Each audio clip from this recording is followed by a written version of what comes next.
Unfortunately for the Ukrainian General Staff and its NATO military advisors, the Russian armed forces continue their successful offensive in almost all directions of the front. So, a few minutes ago, the Ministry of Defense of the Russian Federation finally officially announced the liberation of the settlements of Maksimovka and Antonovka, in the Kurakhovo direction of the front. All this indicates that Russian troops have completely cleared these settlements of the remnants of enemy units. Representatives of the Russian military department also officially reported on the Russian army's new successes in the Kupyansk and Chasiv Yar directions of the front. In particular, General Igor Konashenkov officially confirmed that the Russian army had managed to advance deep into enemy territory south of Kupyansk. According to him, the units of the Russian troops managed to enter the village of Kolesnikovka and take control of 70% of the settlement's territory.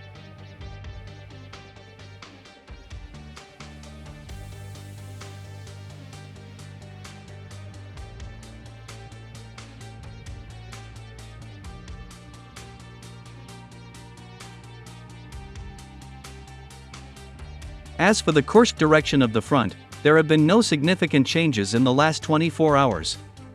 According to Russian and Ukrainian war correspondents, the combat contact line has not changed over the past 24 hours. This is largely due to the bad weather currently observed in the Kursk region. Currently, it is raining with wet snow in the Kursk region, and the temperature has dropped below zero.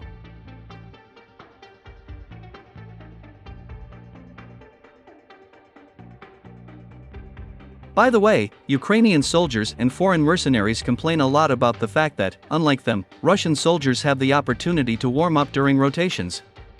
According to them, the cold has become a real ally of the Russian army, as Ukrainian soldiers are forced to freeze for days, fearing to heat houses in occupied villages.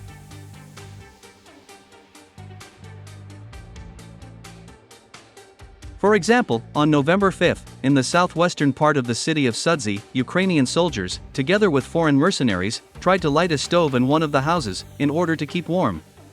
And just a couple of minutes later, this house, along with Ukrainian soldiers and foreign mercenaries, was completely destroyed with the help of a guided aerial bomb FAB 250. This case proved once again that Russian reconnaissance drones are constantly in the skies over the Kursk region, and that the military operation of Russian troops to eliminate the occupation Ukrainian army continues in non-stop mode.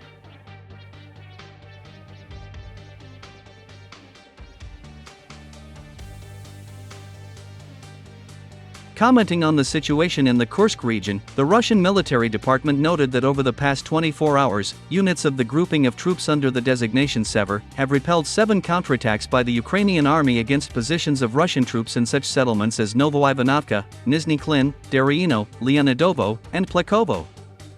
It is reported that as a result of the professional actions of Russian troops, the Ukrainian army units lost 80 soldiers and were forced to retreat.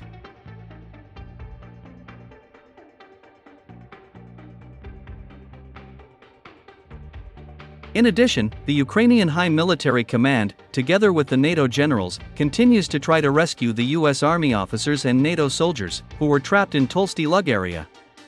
In particular, Russian Marines reported that NATO continues to send its elite units to the Kursk region, to rescue trapped US Army officers and NATO soldiers. Representatives of the 155 Brigade of the Pacific Fleet officially announced that on November 4, 2024, in Tolsty Lug area, Russian Marines ambushed and destroyed a column of armored vehicles, containing fighters of the Croatian Special Forces. In addition, on November 3, Russian Marines also destroyed a small group of fighters of Polish Special Forces, who were quietly trying to break through to the trapped NATO soldiers and US Army officers. It is reported that in the last 10 days alone, the North Atlantic Alliance has lost about 50 fighters from its most elite units, in the Sudzansky district of the Kursk region.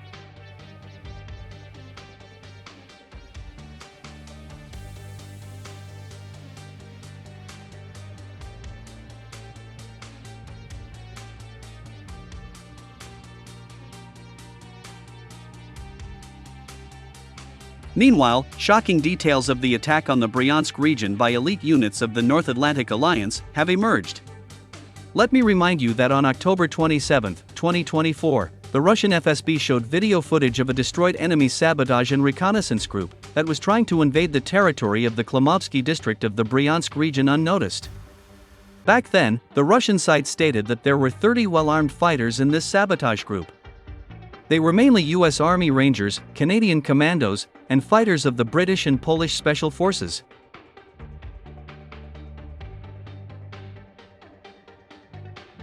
It is reliably known that these elite NATO fighters were discovered near the settlement of Kurakhovo, in the Bryansk region. Immediately after that, FSB SPETSNAZ was sent to that area. As a result of a brief fight, US Army Rangers, Canadian Commandos, and fighters of the Polish and British Special Forces were completely destroyed in the southwestern part of the village of Kurakhovo. And now, almost 10 days after this incident, it became known why the NATO leadership sent fighters of its elite units to the Briansk region.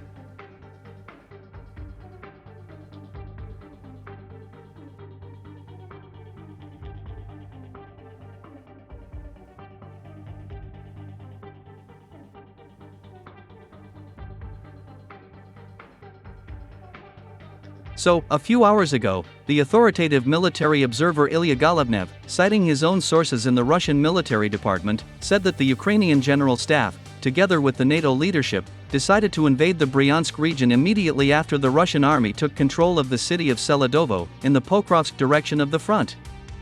According to him, the NATO leadership sent fighters of its most elite units to the Bryansk region for a reason. The fact is that in the Bryansk region, there is a strategically important military facility, in the area of the settlement of Starodub. US Army Rangers, Canadian Commandos, and fighters of Polish and British Special Forces were supposed to capture this military facility and keep it under control for some time. As it turned out, this had to be done in order to divert the attention of Russian troops, so that the Ukrainian army units could invade the Bryansk region and launch a surprise strike on the Russian army.